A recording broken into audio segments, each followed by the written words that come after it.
So friends, Article 19 of the Constitution, as I said in the first video, is divided into two parts. Part 1 is talking about the freedom that is ensured by the Article 19 of the Constitution of India. Article 19(1) has got sections like 1A, B, C, D, G. F is been removed, and so the G is explaining about the freedom in different angles. Now, there are some limitations in what occasions, in what situations this freedom of expression and how it can be curtailed, how it can be limited. So that is what we are going to talk about in this video.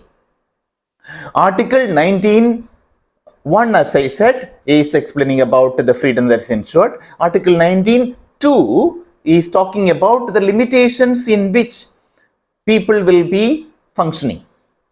How do we explain that?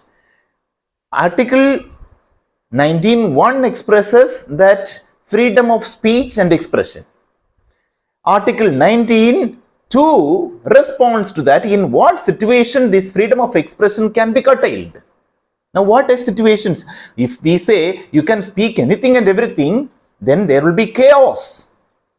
So how do we make a proper understanding, proper channel where people will be held responsible for what they speak and what they express? People cannot speak any nonsense. It cannot harm others. Okay, if it harms oneself, it is okay. But if it is harming the state, the nation, if it is harming somebody, then the state has to take responsibility to curtail it, so that it has to ensure that the freedom of expression is not harming any individual or the state. So what are the ways? The first thing is, it should not affect the security or the sovereignty of the nation. Sovereignty of the nation should not be compromised because of this freedom of expression and speech. Let's say, for example, somebody is talking ill about, or somebody's speech is destroying the nation and its sovereignty is it's challenging the sovereignty of the country, because we are a sovereign nation. If it is challenging this sovereignty, it cannot be compromised. So, article is giving this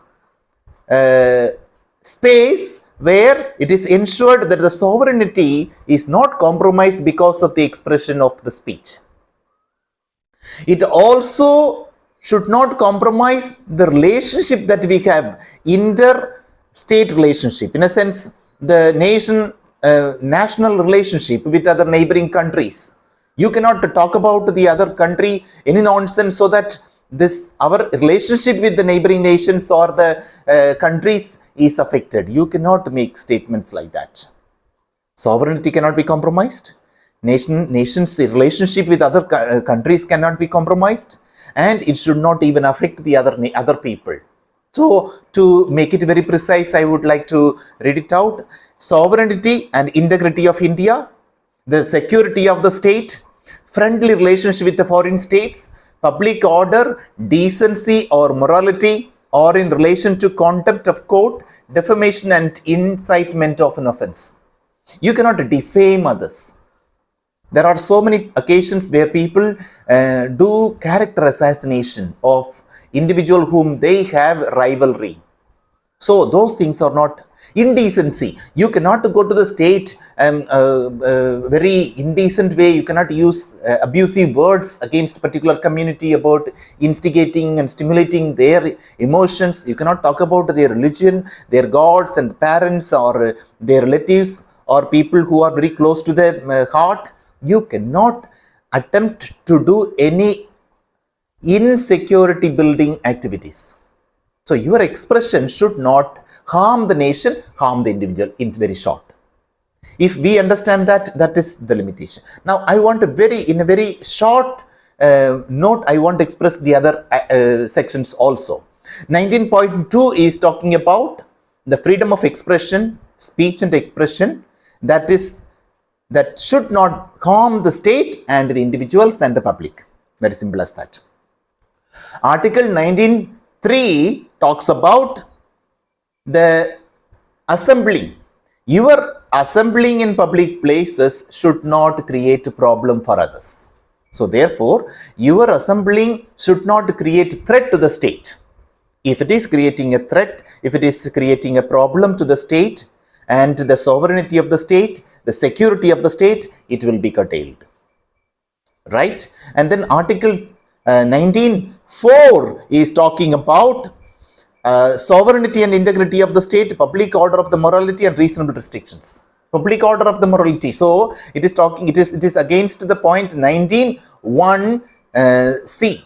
That is associations and unions. When you come in community, come out, then it should not become a threat to the state.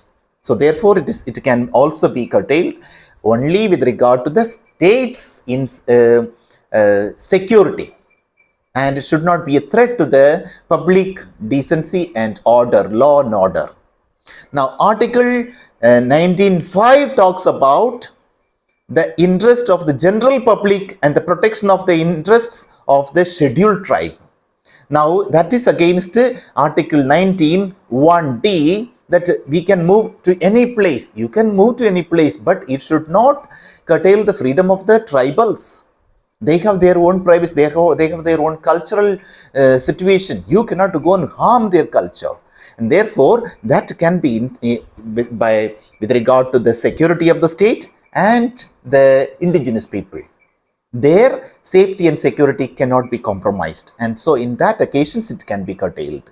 Article 19.6 would respond to Article 19.1g. What is that?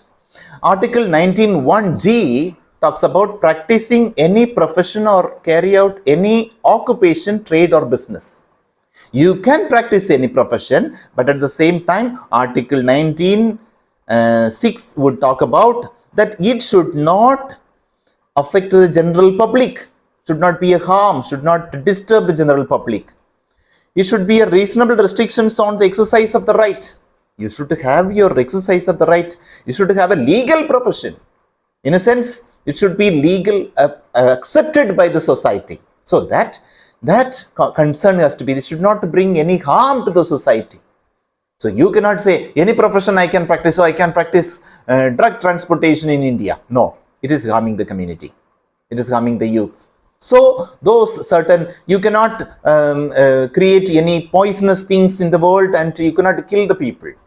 If it is a certain, it is a constructive, professions can be accepted. But any trade or profession that you practice, it should not harm the country, should not harm the individual. So very, very reasonable restrictions that have been suggested and projected by this constitution. So Article 19, Part 1 and Part 2 is very, very important. Part 1 is giving that freedom of practicing all the professions and movements and expression, talk, everything is given. But there are some restrictions that is talked about in this Part 2, where Article 19, 2, 3, 4, 5, 6 talks about the restrictions.